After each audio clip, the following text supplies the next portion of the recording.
Olá, boa noite, eu sou Mara Cabral e esse é mais um Sexo, Arroz e Internet, entrando aí na sua casa como todas as segundas-feiras, através do seu computador e do seu televisor.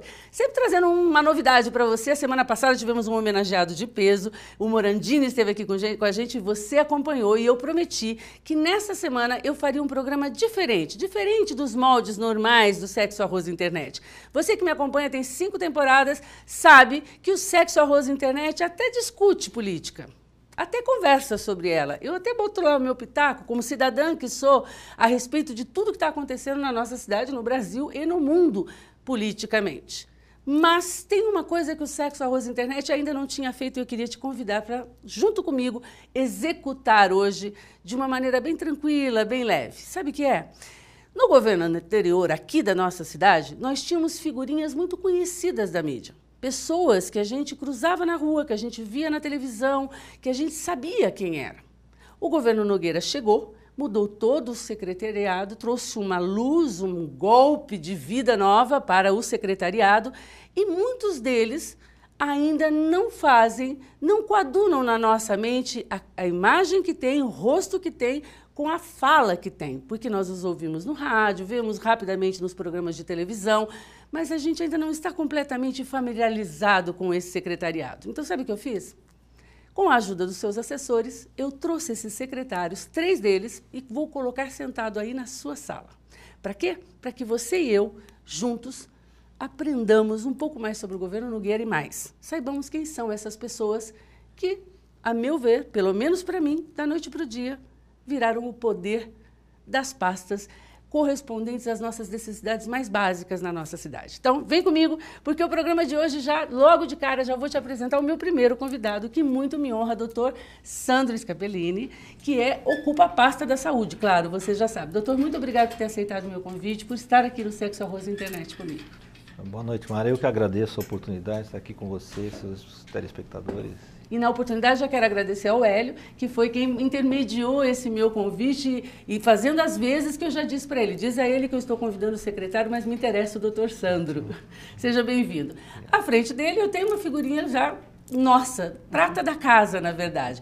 Ontem minha amiga, minha parceira aqui no Sexo, Arroz e Internet, Isabela Pessotti, hoje secretária da Cultura de Ribeirão Preto. Seja bem-vinda, secretária, ao Sexo, Arroz e Internet. Muito obrigada, Mara. Mais uma vez. Mais uma vez. Ao lado dela, eu tenho uma outra pasta muito importante, que é a pasta de Obras e Infraestrutura. Você sabia? Está aqui comigo, Pedro Luiz Pegoraro. Falei certo? Falou. Ah, porque eu confundi o nome dos dois, eu troquei os nomes, eu botei Sandro Scapellari da primeira... Não, Sandro Pegoraro da primeira vez, né? Pedro Luiz, perdão. Pedro Luiz Pegoraro, muito obrigado por ter aceitado o meu convite, por estar conosco aqui no nosso programa. Sou eu quem agradeço. É isso. E aí o programa de hoje promete fazer uma coisa diferente. Senhores, eu queria antes me apresentar e dizer a vocês que eu fiz parte, muito enviesadamente, numa parte bem subliminar do governo anterior. Então, por isso, conhecia todo o secretariado. Tramitava entre eles nos eventos da prefeitura. Sabíamos bem quem eles eram, até o que a gente não dizia nós sabíamos, até o que eles não diziam nós sabíamos que eles faziam, e etc. Eu não conheço o secretariado do prefeito Duarte Nogueira. Tenho que admitir que os acompanho nas redes sociais, acompanho na mídia de maneira geral, e até onde tenho ouvido, muito me tem tranquilizado, porque o perfil é totalmente oposto.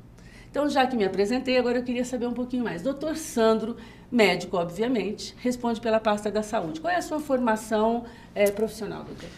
Eu sou cirurgião, eu sou formado aqui na Faculdade de Medicina de Ribeirão Preto da USP, cirurgião geral, faço urgência e trauma lá na unidade de emergência da Bernardino de Campos, sou professor da Faculdade de Medicina da Universidade de São Paulo desde 2002 e coordenador dessa divisão, que chama Divisão de Cirurgia de Urgência e Trauma. Então, a minha formação técnica é essa, mas eu tive algumas passagens por administração. Em 94 eu fui, ainda no governo Palocci eu comecei como chefe do BDS Central, depois no governo Jabali eu passei a ser chefe de gabinete do secretário da Saúde, voltei para o Hospital das Clínicas, fui vice-coordenador da unidade de emergência, depois parei um tempo para dedicar mais à carreira, fiquei 2 anos fazendo pós-doutorado no Canadá, voltei, fiquei 8 anos sempre com a cirurgia, sempre com as aulas, sem parar nada disso, mas na parte administrativa fiquei 8 anos na FAEPA, que é a Fundação do Hospital das Clínicas, como diretor executivo. E estava me preparando para um segundo pós-doutorado no Canadá, quando o nosso prefeito Nogueira me convidou para esse desafio. Então eu mudei os planos, que eram ficar mais uma vez no exterior. Hoje eu sou livre docente da Faculdade de Medicina. Continua dando aulas, então? Continuo dando aulas, continuo dando plantões na unidade de emergência e dando aula para os alunos do 1º, do 4º, do 5º, do 6º ano da Faculdade de Medicina. Posso imaginar a jornada. A gente precisa ter uma agenda bem organizada. Bastante. Um assessor bacana. O Hélio está correspondendo? O Hélio, excelente. O Hélio e a Jane, que é a minha assessora também, chefe de gabinete, que é uma enfermeira. Felizmente, aí toda uma equipe na secretaria. A gente vai conversar daqui a pouquinho, doutor, sobre essa coisa.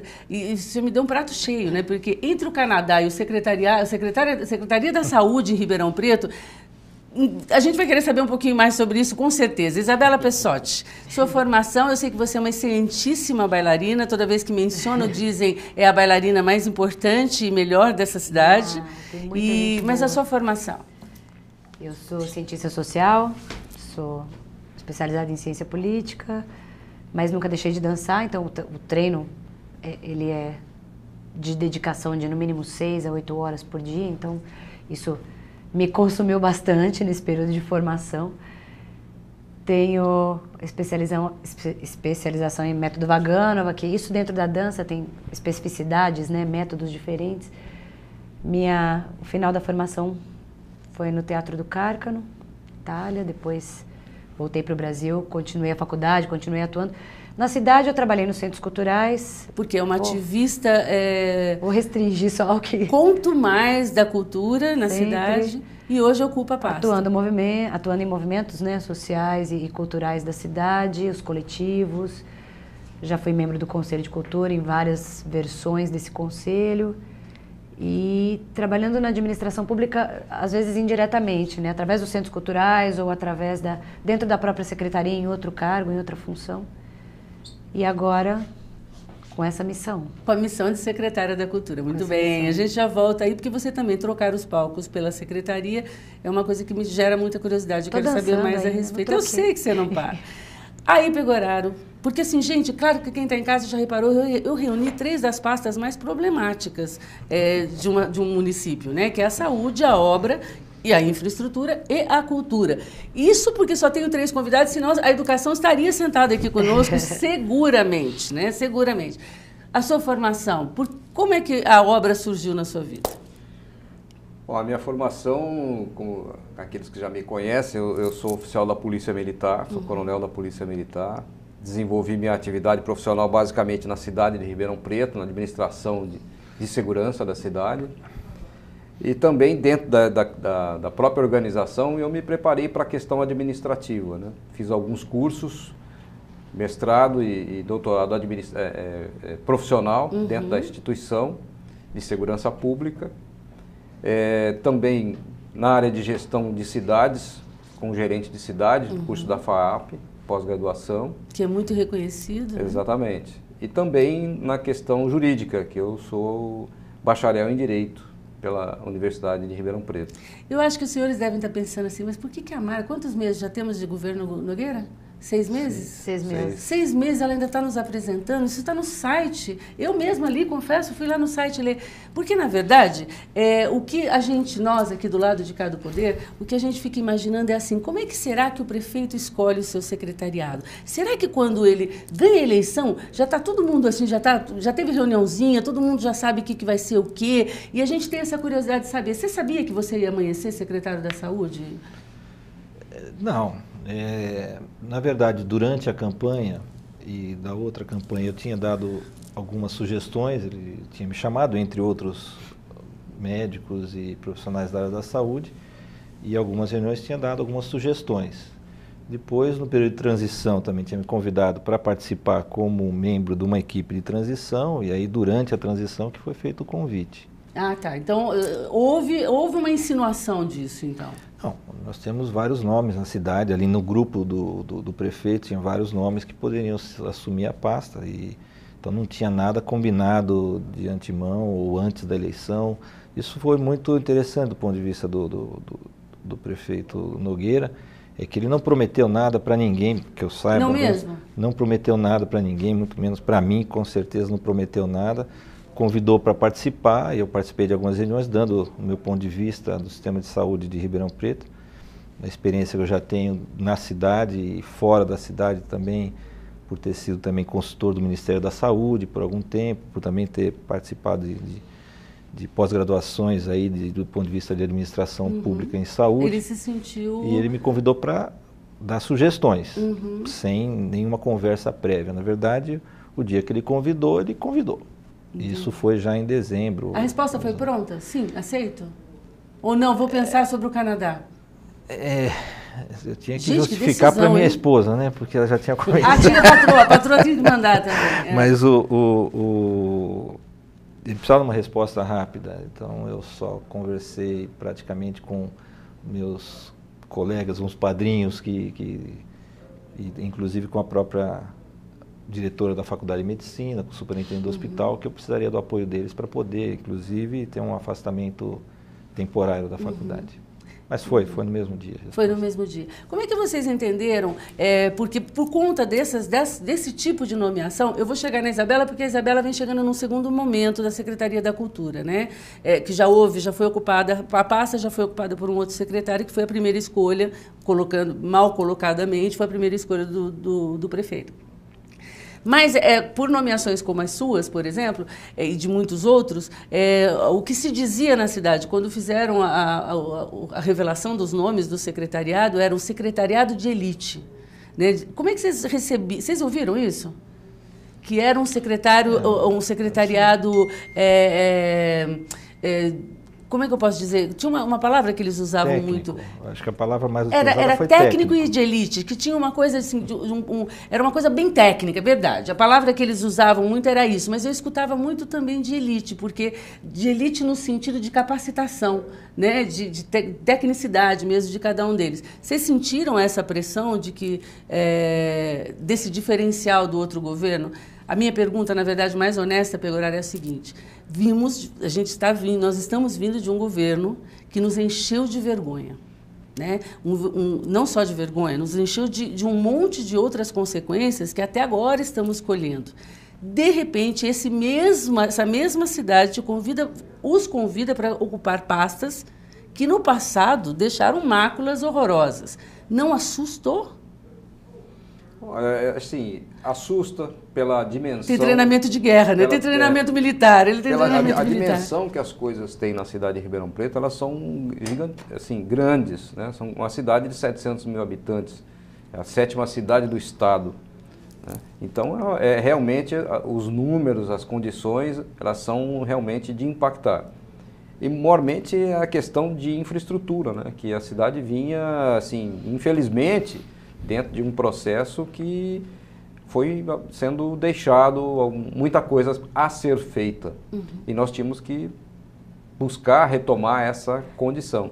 Essa foi uma das missões que o prefeito nos passou. Falou, nós precisamos retomar a cidade, precisamos dar zeladoria à cidade. Eu acho que antes disso teria que retomar, e vocês estão retomando, é uma opinião pessoal, é óbvio, mas retomando com muita tranquilidade, que é a credibilidade de cada pasta. Que eu acho que essa era a questão mais delicada para todo mundo, porque nós passamos a ver alguns dos nossos ex-secretários, não generalizando, obviamente, mas alguns deles deixaram de ser uma autoridade para passar a ser bandidos. A gente viu essas pessoas dentro de camburões. Então, de repente, era inevitável que o cidadão comum pensasse num político, seja ele qual for, mas, sobretudo, um secretário ou um vereador de Ribeirão Preto, como um bandido.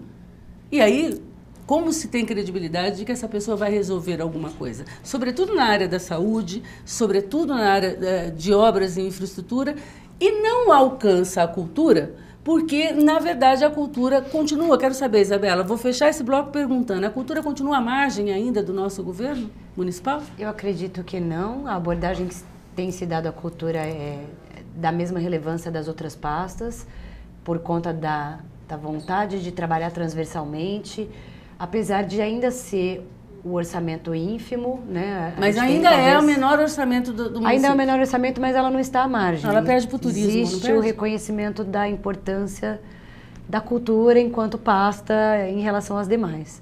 Isso eu percebo a preocupação. Há uma valorização da cultura no governo Nogueira, Sem então. dúvida. Muito bom, porque depois do intervalo eu vou querer saber um pouco mais. Agora que a gente já fez as apresentações, que a gente já desfez o gelo, aí depois, no próximo bloco, eu quero falar o que você está falando para mim na rede social. Quando eu insinuei que eu traria o secretário, choveu de inbox, com perguntas e reclamações. É agora, a gente já volta.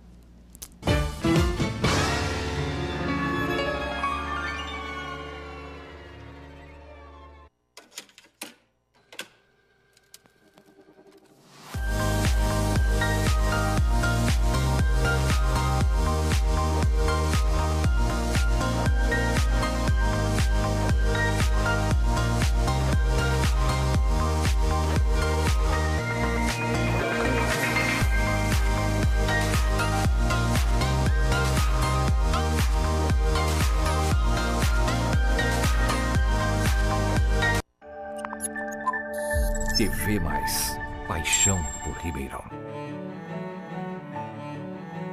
Fomos gerados na mais bonita das esperas. E ao nascer, ganhamos de presente a vida. Para desfrutá-la, é preciso apenas uma coisa: saúde. E colocarmos em prática a nossa vocação, que é cuidar.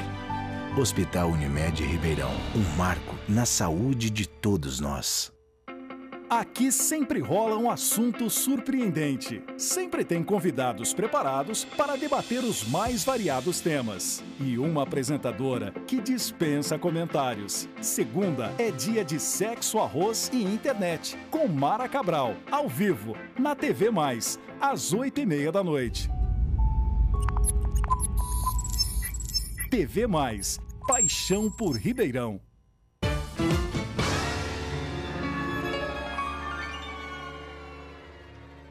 Estamos de volta e antes que o assunto pegue fogo aqui com os nossos secretários municipais, eu queria te dar uma dica, mas é uma dica de ouro, mas de ouro de verdade mesmo. Sabe aquele dia que você acorda e você fala, meu, quem é você que está me olhando no espelho? O que fizeram com você durante a noite? Que você está se sentindo péssima, acabada, você nem sabe se você está doente, se você não está, mas você não está legal.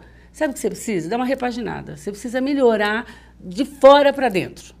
Aí, quando você estiver se sentindo linda, aí você vai pensar com calma o que é que está te afligindo e vai tentar resolver as coisas com mais calma. Então, eu vou te dar uma dica, ó. Estúdio DK, dá um pulinho lá, conversa com a Denise. Fala, Denise, ó, não estou me sentindo bem hoje. Meu cabelo está sem brilho, minha unha não está boa, minha pele não está legal, queria uma maquiagem, queria colocar uns cílios postiços. Ela já vai te encaminhar todos os maquiadores profissionalíssimos que tem lá, com produtos maravilhosos. E, ó, vou te falar, a cada dia reciclando num país diferente, fazendo um trabalho... A cada dia não, né? A cada ano se reciclando num país diferente, fazendo um trabalho incrível, incrível, junto nesse setor de cabelo e beleza. Denise Kia, no Estúdio DK, vai lá, fala que você é minha amiga, toma um cafezinho comigo de sábado de manhã que eu tô lá, eu e você, e a gente toma um café da Didi, ó, legal, e ainda você sai de lá lindona. Combinado? Bom, vamos voltar aqui. Senhores, falávamos das repercussões de cada pasta que tiveram no passado, porque o que as pessoas se acostumaram? Eu sou muito ativa na rede social, né? Eu passo muito tempo na rede social por conta do programa e da minha página pessoal também.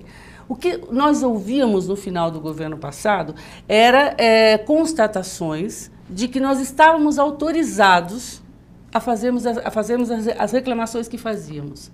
Quer dizer, a gente vinha reclamando, e era uma coisa muito polida. Era uma coisa de, poxa, aquele buraco. Nossa, mas o atendimento que demorou lá na UPA. Ah, não sei o quê. De repente, essa gente toda, né, foi encarcerada, ou a maior parte foi indiciada, ou foi sei lá o quê. Enfim, e aí essas reclamações cotidianas passaram para absolutas, contundentes afirmações de que a gente estava sendo roubado, sucateado nas nossas principais necessidades do governo municipal. E aí vocês assumem essas pastas. Então, cabe agora, e eu acho que demorou para eu perguntar, qual é a diferença, se nós tivéssemos, eu como cidadã te encontrasse na rua, doutor, e lhe perguntasse qual é a diferença da saúde, da pasta da saúde que eu vi com a pasta da saúde que eu tenho? Já, 6 meses depois. Olha, o que eu acho hoje, assim, porque o que a gente vê, o que a gente viu, tem visto ainda são repercussões mais imediatas das coisas, mas a gente não vê como é que está a organização. Então, como você usou a expressão sucateamento, eu acho que houve um sucateamento muito maior do que a própria população e eu mesmo consegui enxergar, que é muito mais da perda do hábito de fazer, inclusive, planejamento, do hábito de discutir as decisões com um grupo maior. Então, o que eu senti na Secretaria, que eu já conheço, uma boa parte das pessoas que trabalham na Secretaria, eu já trabalhei com essas pessoas há bastante tempo atrás, mais de 15 anos atrás, e essas pessoas que fazem parte de uma administração, elas foram colocadas de lado. E elas acabaram perdendo até a condição de fazer, de ter perspectiva futura. Acabam sempre tendo que ficar apagando incêndio todo dia. Então, saúde é assim, a gente tem que apagar incêndio. Então, todo dia nós temos problemas, todo dia nós temos problemas. Mas se a gente não conseguir reservar algumas horas da semana para planejar o que vai ser daqui 5 anos, ou daqui 2 anos, ou o ano que vem, a gente nunca vai sair da situação que a gente está. Doutor, nós estamos falando de quê? Nós estamos falando de equipamentos, nós estamos falando de desorganização das equipes técnicas, da falta de perspectiva de enxergar o futuro e até de ter esperança no futuro. Eu digo do ponto de vista do funcionário da Secretaria. A situação chegou a uma condição tão crítica que ele nem acredita mais que pode sair disso. E isso é lógico, reflete no serviço, no dia a dia, reflete tudo, reflete nas decisões futuras. Então, se eu conseguir, o que foi conseguido fazer? Que pontualmente a gente conseguiu algumas coisas. Nós conseguimos, hoje nós temos, a mídia tem criticado muito, mas nós pegamos a Secretaria com uma dívida no dia 1º de janeiro de 54 milhões de reais. Dívida, que não foi paga no último ano inteiro, inclusive 2015. Isso hoje em dia está mais equilibrado. Nós pegamos lá faltando mais de 70 medicamentos, itens de medicamentos, de 350 itens que a Secretaria distribui, 70 estavam na falta. Na falta porque não foi pago, o fornecedor não foi pago. Hoje nós estamos com 11 medicamentos ainda em falta. E esses 11 medicamentos em falta, essa falta é decorrente do descrédito que a Prefeitura ganhou nesses últimos 8 anos de a fama de mal pagador. Então são esses 11 medicamentos, esses 11 itens, é porque as empresas fornecedoras nem quiseram participar de 2 licitações feitas ao longo desses 6 meses. Mas o que o pessoal que estava lá me informa, falou assim, nós nunca estivemos, o pessoal da farmácia, numa situação tão boa quanto 11 medicamentos em falta.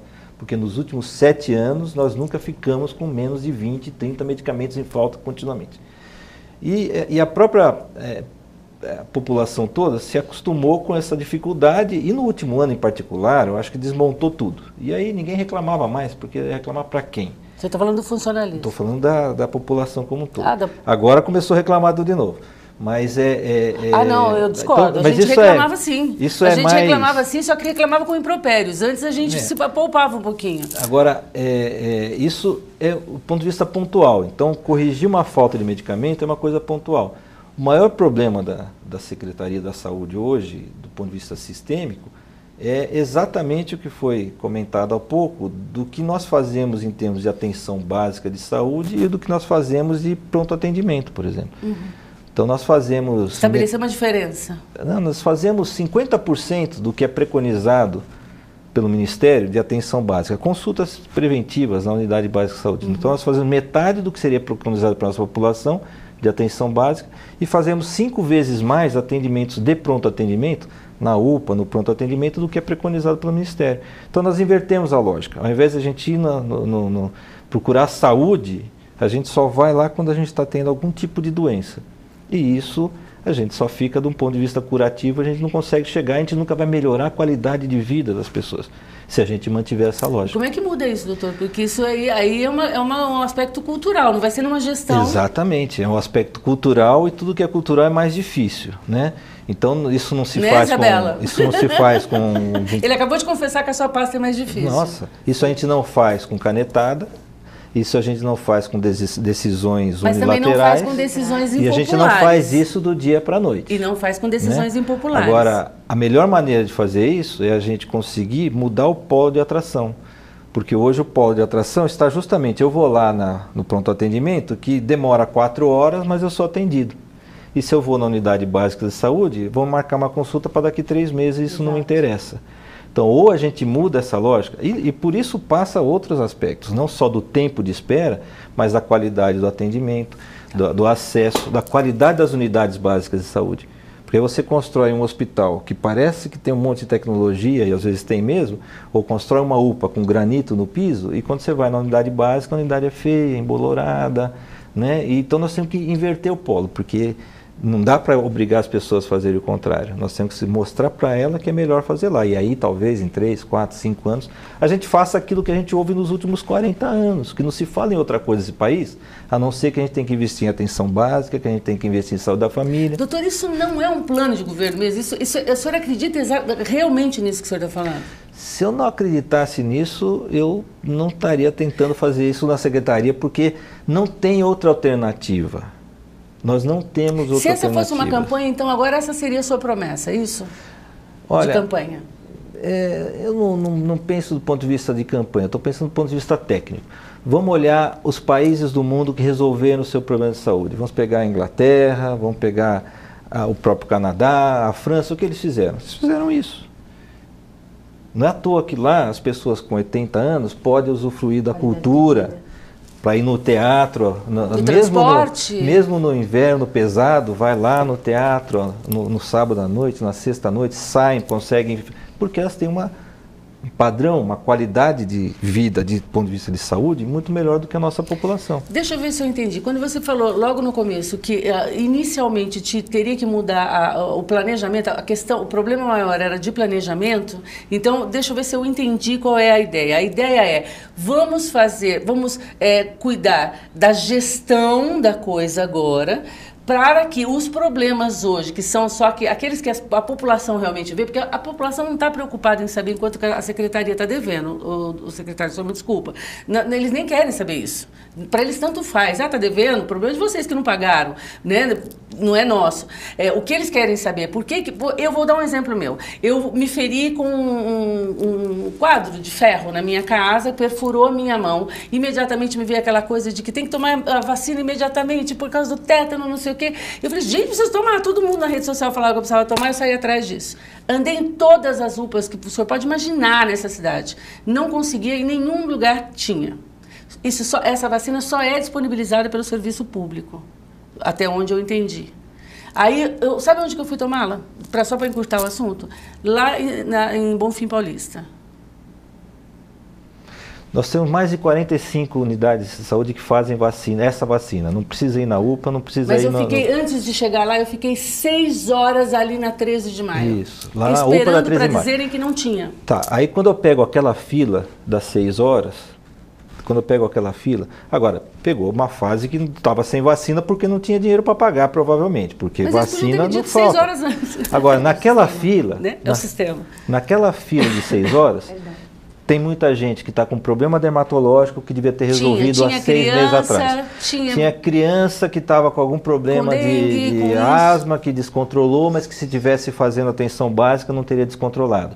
Tinha gente lá nessa fila, quer dizer, 90%, 80% das pessoas que estavam lá, se tivessem ido no dia certo na atenção básica, e a culpa não é delas, não é da população. A população sabe exatamente o que ela precisa, só que quando ela vai na atenção básica, ela não consegue essa consulta. Aí ela vai numa fila disputar com quem se feriu e esse precisa do atendimento fora de hora. Porque quem está com problema dermatológico... eu me senti culpada, na verdade, porque tinha gente muito pior do que eu. No posto da Vila Virgínia, tem consulta para o ano que vem. Tem consulta para março. Se ela for na unidade de saúde, esperar 6 horas e disser que está com dor, entendeu? Então, o que o secretário está dizendo é que ficou mais... A população se acostumou, é cultural mesmo, a população se acostumou a procurar a unidade de saúde quando tem a doença e não para tratar a saúde. E isso foi O sistema se configurou dessa maneira. Não, as não, pessoas não é que ela se acostumou, Isabela. Você sabe disso. Que eu faço uso. Você usa o sistema público. Estou dizendo por mim. Muitas das minhas amigas, eu confesso que eu não, mas muitos amigos meus usam. E eu, em ocasiões muito pontuais, também precisei. Eu digo por mim. A gente espera 5, 6 horas na UPA da 13 de maio, porque a consulta vem só daqui 6 meses e a dor está aqui agora. O que eu acho que a gente precisa avaliar, e isso é uma opinião totalmente minha, obviamente, mas e que reverbera para outras pessoas também, é que, na verdade, não é só porque quando a gente fala é uma questão cultural, dá a impressão que, assim, as pessoas são porque são, sabe? Assim, tipo aquela fama que o baiano tem de folgado, que não sei quem... Não é isso. Não é isso. É assim, ó, quando a gente fala isso, o que a gente está querendo dizer é o seguinte, a necessidade fez com que a população se adaptasse a fórmulas erradas de solução. É assim que se cria a cultura, a necessidade de criar cultura. Foi assim que eu falei. Como resolver isso? Posso fazer uma pergunta? Pode, deve. A vacina de tétano é para se tomar a cada 10 anos. Por que sua vacina não estava em dia? Por que, doutor? Por Boa quê? pergunta. Por quê? Por que ela não estava em dia? Porque tem carteira de vacina, tem carteira de vacina de tétano para se tomar a cada 10 anos. Por que não estava em dia?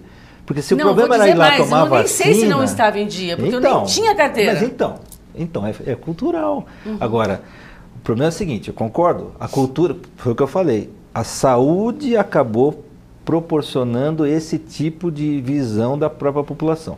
E reverter isso só vai ter um jeito, é a gente conseguir mostrar para as pessoas que era melhor saber que a vacina está em dia, ir lá acompanhar direitinho como é que está a minha vacinação, ir lá uma vez por ano e fazer uma consulta, até que isso aconteça, nós não podemos, meu ponto de vista como ser humano, não é nem como cidadão, nós não podemos privar a população daquilo que minimamente ela conseguiu adquirir para poder sanar os problemas que ela tem.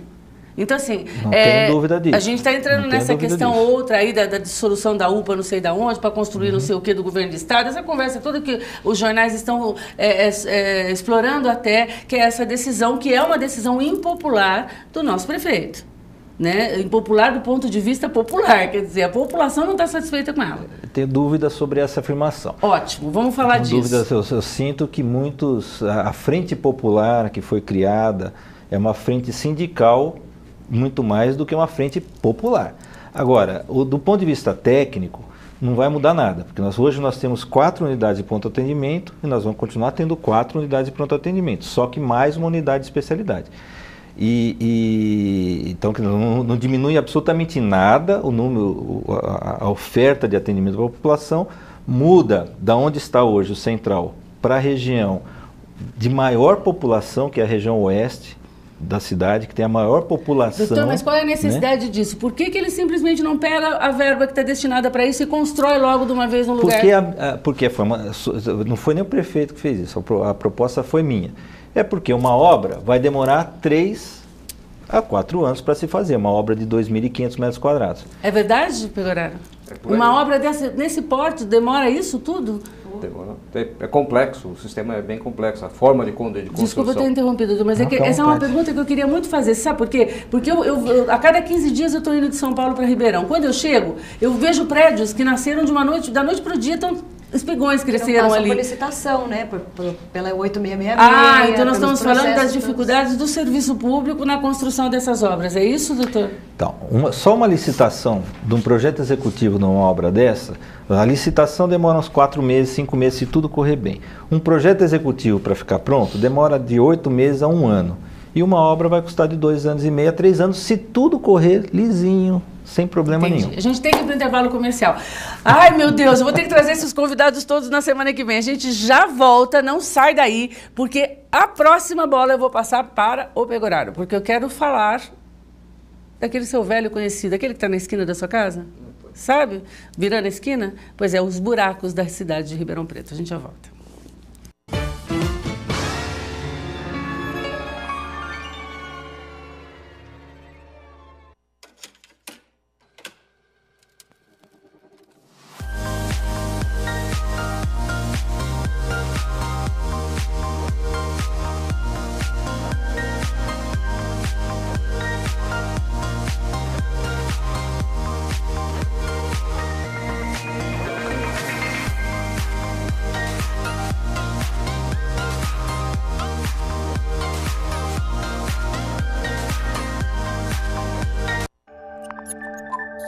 TV Mais. Paixão por Ribeirão. Fomos gerados na mais bonita das esperas. E ao nascer, ganhamos de presente a vida. Para desfrutá-la, é preciso apenas uma coisa: saúde. E colocarmos em prática a nossa vocação, que é cuidar. Hospital Unimed Ribeirão, um marco na saúde de todos nós. Aqui sempre rola um assunto surpreendente. Sempre tem convidados preparados para debater os mais variados temas. E uma apresentadora que dispensa comentários. Segunda é dia de sexo, arroz e internet, com Mara Cabral, ao vivo, na TV Mais, às 8h30 da noite. TV Mais, paixão por Ribeirão.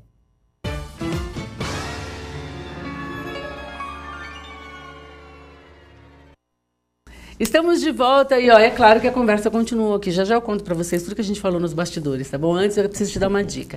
E a dica de hoje é uma dica em persona, porque ele está aqui. O cara da saúde está sentado aqui do meu lado. E eu vou te fazer aquela pergunta que eu faço todas as segundas-feiras. Você vai mesmo colocar a sua vida e a vida de quem você ama nas mãos desse serviço público nacional e municipal de saúde?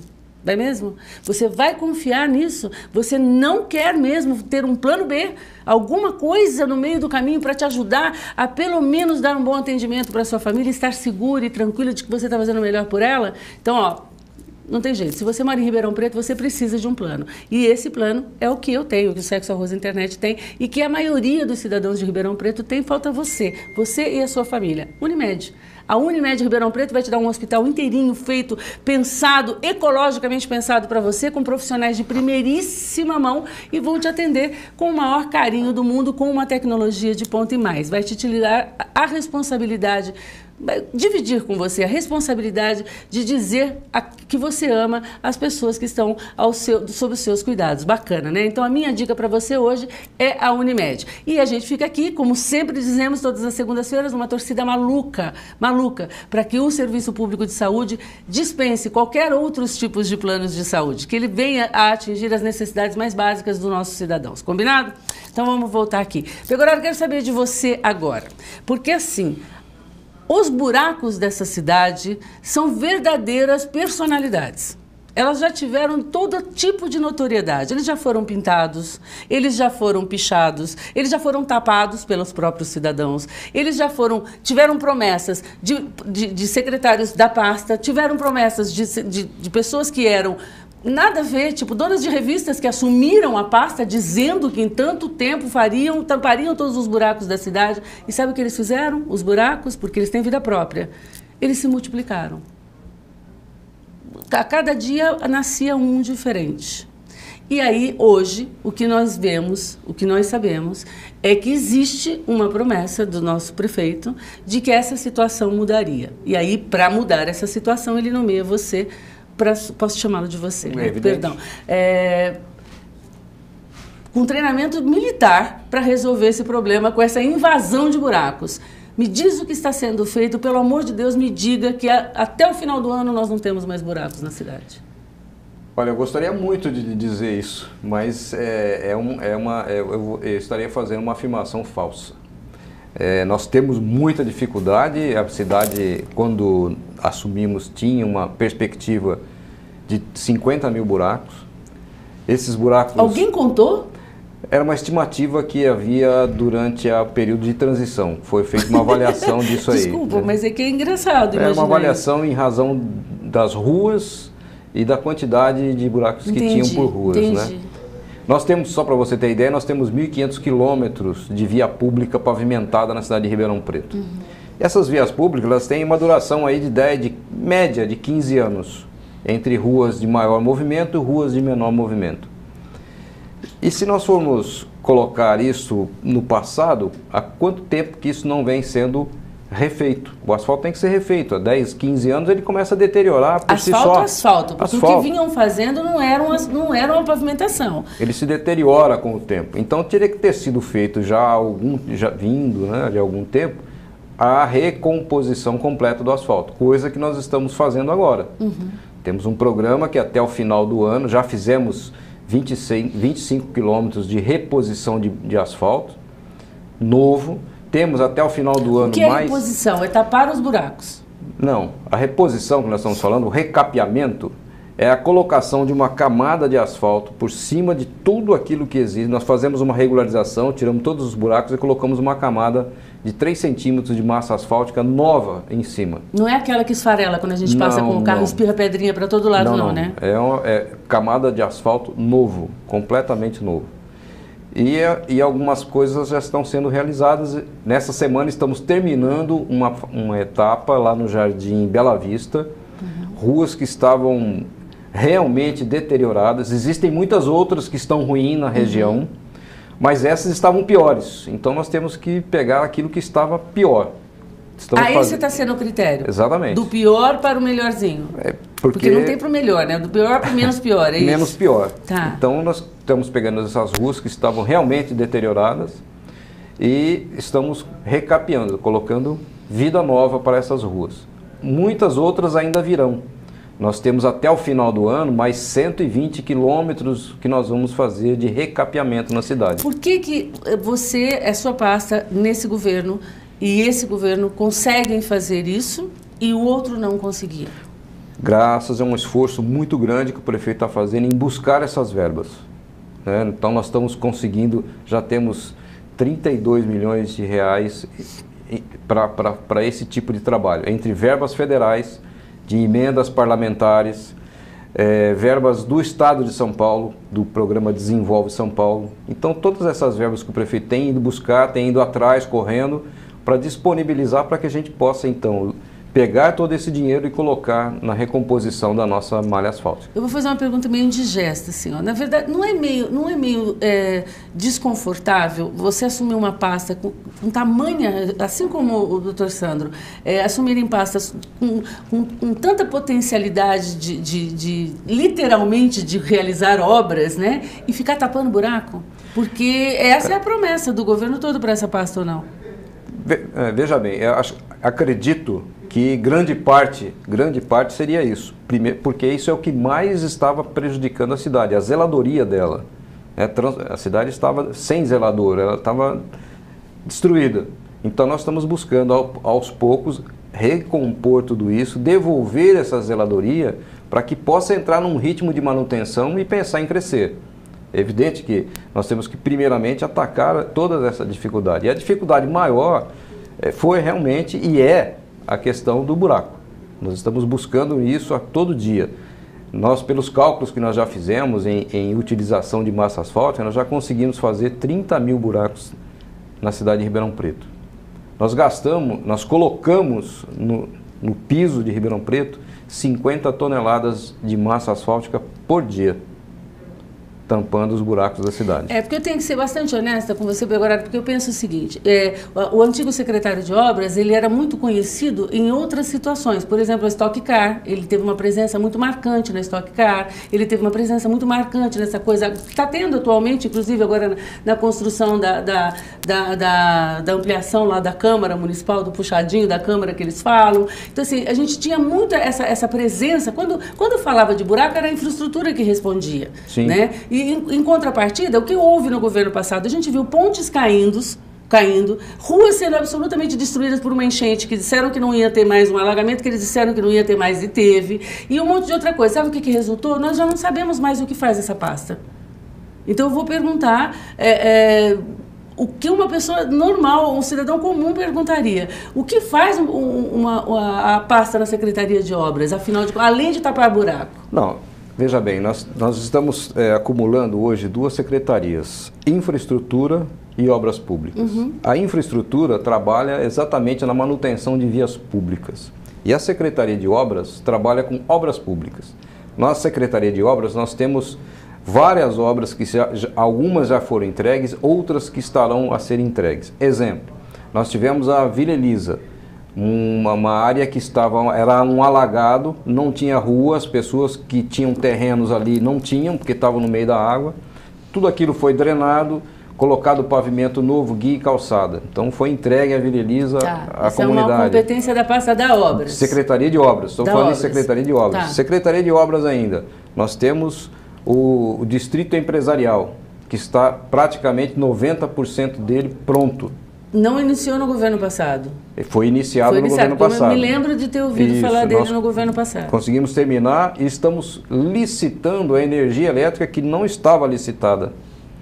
Nós tínhamos que entregar um distrito sem energia. Questões como essa que o Dr. Sandro pontuou, porque ninguém queria participar de licitação nenhuma. Exatamente. Então, nós estamos licitando 1.400.000 de iluminação pública que está sendo colocada no distrito que não estava.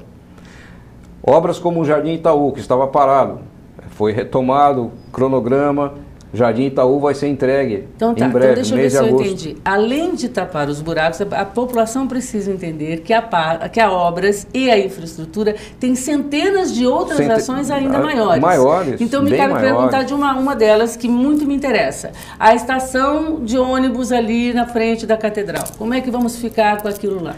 Qual é a sua opinião? Aquelas estações, elas têm alguns vícios de construção. E esses vícios de construção estão sendo analisados por uma equipe técnica para poder, então, dizer vamos colocar da seguinte forma. Aquela era uma obra do consórcio de mobilidade da cidade e uma empresa que eles contrataram para realizar aquela obra. A empresa realizou a obra e entregou ao consórcio, o consórcio recebeu e a Secretaria de Obras, por outro lado, anuiu o recebimento. Mas era uma obra do consórcio que contratou. Algumas coisas aconteceram e alguns detalhes técnicos que divergem do projeto original. O projeto original e a obra parou. O Condefat também, o que foi aprovado no Condefat não é o que está edificado. Está tudo errado, na verdade. Então, algumas coisas estão sendo reanalisadas e vai se verificar o que é que se vai fazer com o terminal. Se recebe o terminal dessa forma ou não. De novo, como cidadã que sou, só o fato de ter uma hipótese, ainda que remota, de que essa obra possa alterar a estrutura do patrimônio histórico que é a Catedral, já não era para ter sido abandonada a ideia dessa obra? Olha, isso é uma coisa que ela foi, vou dizer com muita sinceridade, uma obra que iniciou e terminou antes de dezembro. Nós não temos responsabilidade nenhuma sobre esta obra. Não, eu sei que não. Sabemos que não. Que fique claro isso para a população. Analisando aquilo que lá existe. Estou lhe perguntando a sua opinião. Enquanto hoje, representante da pasta, na sua opinião, se essa coisa toda, essa discussão acontecesse agora, essa obra existiria? Pela dimensão que ela tem e pelos problemas que ela apresenta, não. Que alívio. Então agora a gente vai para o intervalo comercial e logo depois a gente vai falar sobre cultura, porque se falamos de mortes nas UBDS, mortes na saúde, se mortes no buraco, a gente nem falou disso, né? Mas agora a gente vai falar de mortes também lá no Morro de São Bento, onde fica a sede, onde fica a Secretaria da Cultura. Vamos saber em que pé que anda a segurança e os planos dessa nova secretária. A gente já volta.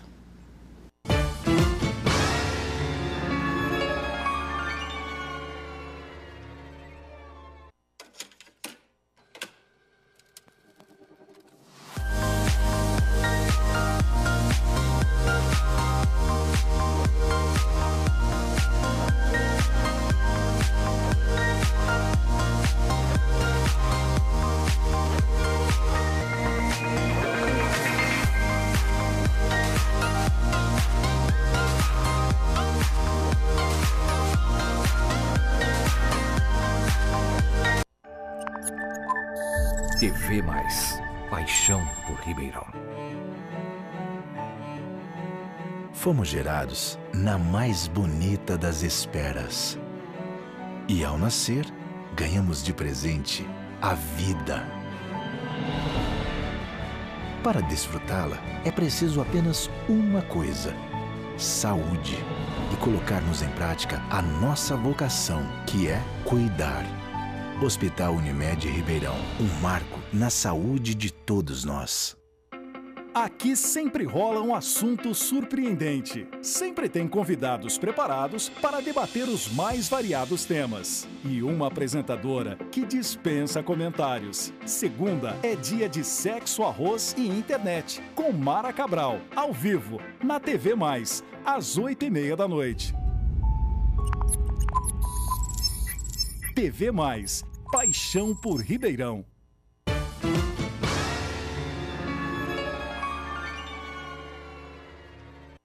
Estamos de volta e olha, gente, esse é o último bloco. Eu preciso falar de alguns aniversariantes que fazem aniversário essa semana e talvez, se a gente não tiver um programa ao vivo na semana que vem, eu quero deixar pontuado. Mas, ó, hoje aniversaria o professor Cassone. Cassone, querido, feliz aniversário, é uma honra poder te dar esses parabéns. Mais um ano seguido, sinal que você continua na minha vida. Bacana, né? Ó, junto com ele, Walter Wagner, que ela da assessoria da agência de publicidade, tá vendo? Me fazem fazer as coisas depressa, eu acabo esquecendo tudo. Um beijo, viu, Walter? Ó, na terça-feira, o Odair Rodrigues, que é lá da Bela Capri, lembra dele? Um beijo, Odair, feliz aniversário. Na quinta-feira é praticamente um feriado nacional. Olha quem aniversaria. Luciana Chaguri, Carol Galdino, irmã da minha nora, Amir Kalil, Elcio Henrique, um ator de primeiríssima, meu amigo lá de Campinas, Fernanda Instrumendo e Sandra Maria Godinho, que me segue na rede social. No sábado, Gabriela Junqueira Franco, Vitor Hugo, um beijo, feliz aniversário para todos vocês. E os próximos que ainda virão, já vai antecipadíssimo, ó. Aurizinha Gasparini, lindeza, feliz aniversário, tá bom? Andréa Danadai, José Carlos Barbosa, da Ordem dos Velhos Jornalistas, Ed Mendes, aniversário, tem que ter festa, vai ter que ter festa, não tem jeito. Tiago Yashida, Maísa Pérez e Eli Freitas. Todas aniversariam aí, ó, nesse mês que está passando, nas próximas semanas. Combinado? E ontem foi aniversário do meu querido Menalton Braff, que eu não pude parabenizar na semana passada, então fica aqui o meu registro. Um beijo, feliz aniversário para todos vocês, tá bom? Vamos voltar aqui, porque eu quero saber da Isabela. Isabela, antes de mais nada, como é assumir uma pasta da qual você não era o primeiro desejo do prefeito? Como é que você entendeu a sua nomeação? Eu acho que no momento em que o secretariado estava carecendo de um segundo nome para a Secretaria de Cultura, por conta do ex-secretário José Carlos estar demissionário, o Nogueira aventou a possibilidade de me colocar junto ao secretariado, talvez por conta dessa experiência mesmo diretamente ligada aos coletivos, à cultura, dentro da própria secretaria. Não, todo mundo entende a razão da nomeação. A gente só não entende por que ela não foi a primeira. Eu estou perguntando como é que você se sente com essa nomeação. Muito bem-vinda, bem assessorada. Acredito que nesse momento até tenho que ser grata à Secretaria de Obras. A gente tem trabalhado transversalmente e quando você pergunta a respeito de como é que obras pode estar ligado à cultura, a gente tem aí a necessidade de recuperação de equipamentos. Os nossos equipamentos públicos, os teatros, os museus. De arena. Pegaram, teatro de arena. Vamos mexer no teatro. E a turma de obras tem sido presente, está lá com a gente para delinear esses projetos de recuperação desses equipamentos e nesse sentido a gente anda junto. A gente tem tido encontros entre os secretários, com a Secretaria da Saúde e da Educação, todas elas integradas. Secretaria da Cultura no último... Se as outras secretarias no último governo viraram covis de bandidos, a Secretaria da Cultura virou Casa da Mãe Joana. Cada hora tinha um secretário diferente sentado ali, falando um idioma diferente, fazendo o que bem entendia. Como é que está a secretaria hoje? Exatamente a mesma. Quando eu cheguei para a secretaria no início desse ano, cheguei no cargo de chefia de divisão. Não estava ainda à frente da pasta. E o que a gente notava era que nós estávamos vivendo um momento de, sabe, reconstrução pós-guerra? As pessoas estão com a autoestima baixa, os procedimentos internos já não existiam mais, então já não existia uma diretriz de como aquela secretaria iria caminhar e para onde, quais eram as metas, quais eram os projetos, e é isso que se tem recuperado nesses últimos 6 meses. Então, além dos procedimentos internos e da necessidade desse funcionário de carreira que estava ali, que assistiu a todo esse desmando, necessidade de motivar esse funcionário novamente, de recuperar a credibilidade, porque aquela situação que os outros secretários já pontuaram. Você vai fazer uma licitação, vai fazer uma tomada de preço e diz que essa tomada de preço é para a municipalidade, é para a secretaria, por exemplo, o ente privado já não quer nem fornecer o preço para essa licitação por conta da inadimplência anterior, por conta de uma história construída aí das secretarias em relação aos fornecedores e aos convênios que não foi positiva. Muita coisa ficou inadimplente. É possível reverter isso, Isabela? É claro. Com boa vontade. Como é que a Alemanha se reconstruiu depois de uma guerra que destruiu tudo? Tudo é possível se a gente tem vontade política, se as pessoas que estão envolvidas têm vontade de trabalhar de fato, se elas não estão ali cumprindo pena. Isabela, até a eu tenho que te dizer o seguinte, é que pela primeira vez, desde que eu acompanho a política de Ribeirão Preto, a cultura sai em vantagem nesse governo especificamente. Eu vou te dizer por quê. Porque apesar da verba, da menor verba, apesar de perder coisas e patrimônios para outras pastas, como para a educação, por exemplo, que a gente já viu isso muito acontecer, apesar disso tudo, você tem uma coisa que as outras pastas não têm nesse momento histórico que estamos vivendo, que é o apoio de um grupo específico que utiliza a sua pasta. Então, assim, a cultura tem um gueto, uma formação da população específica preocupada com a sua pasta, muito ao contrário da pasta da saúde e da obras, por exemplo, que é todo ser que respira, cobra eles. Sim. Todo ser que respira nessa cidade tem o direito e cobra cada um deles nas suas respectivas pastas. Você, todavia, ao contrário, o público que faz cultura, que é o... Primeiro, todo mundo é produtor de cultura. A cultura, ela está intrínseca ao que a gente vive, come, faz, pensa, como a gente usa o sistema de saúde, tudo isso é cultura. Então, não adianta achar que a Secretaria da Cultura está ali para realizar eventos, não é uma secretaria de eventos. Por isso que a gente, às vezes, pensa que a cultura só permeia essa parte do fazer cultural, que é o fomento, que é a difusão, que são os eventos pontuais. Mas por que você está falando nisso? Isso existe... Eu estou dizendo isso porque a cultura concerne a todo cidadão e ele também nos cobra na mesma proporção. Da mesma maneira que não é só porque ele é usuário de um determinado teatro... Não, você não entendeu. Eu estou perguntando por que você está falando dessa coisa da cultura ser uma cultura de eventos. Ela tinha essa configuração no passado? Ela já teve essa configuração anteriormente e, inclusive, até o próprio legislativo local, às vezes, reconhece a Secretaria de Cultura como uma secretaria produtora de evento, pura e simplesmente. E, na verdade, ela tem outro escopo, ela precisa ser... ela tem a obrigação, dentro de um plano nacional de cultura, de fazer fomento, de incentivar o que é produção local, formação dentro de centros culturais, aquilo que caminha junto com a educação, né? Que é formação, inclusive, de patrimônio histórico. A gente não tem isso incipiente, na verdade. Tem, mas tem incipiente. E que são questões que caminham junto com as outras pastas, caminham com a pasta da educação, caminham E é disso que eu quero falar, porque a gente tem só 2 minutos para terminar o programa, a gente não pode deixar de falar. Como anda a interação das outras pastas? Eu posso falar com absoluta tranquilidade que a única interação que houve no governo passado entre as pastas resultou hoje, coube toda dentro de uma van, a caminho do fórum para depor. Então, eu quero saber como anda, quantas andas a interação. Porque, Pegoraro, a cultura, obviamente, a Isabela já apontou, precisa muito da obras, sobretudo porque o patrimônio público da cidade está extremamente deteriorado, destruído, jogado ao léu, apodrecendo ao vento. Então, nós precisamos disso. Como anda essa conversa, Isabela? Eu estou muito feliz, na verdade, de perceber... Não puxa saco, fala a verdade. Estou sendo sinceríssima, e eu lá puxo saco. Estou sentindo, senão eu ficaria quieta, mas estou sentindo mesmo, de fato, um esforço, uma força-tarefa de todo o secretariado de dialogar entre si e de apontar necessidades todos, sem exceção. Sem exceção. É que tem pastas que são mais permeáveis, algumas são um pouco mais resistentes.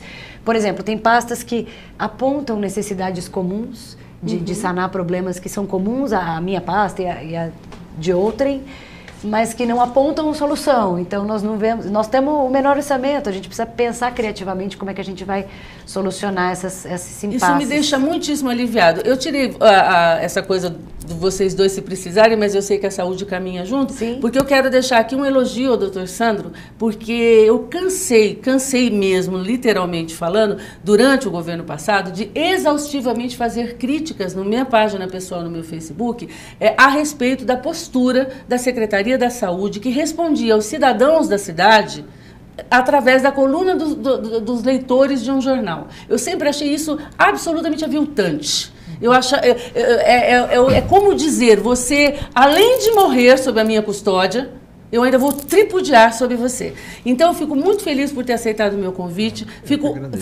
Preciso confessar a vocês que eu fiquei extremamente espantada de vê-los chegarem aqui, os três, sem nenhum assessor, sem nenhum tipo de regrinhas disso eu não falo, ou disso eu não quero saber, ou isso eu não posso falar. Não me perguntaram qual era o tema. Então, eu tenho que acreditar que essa transparência que eu estou vendo sentado aqui no Sexo, Arroz e Internet é muito diferente.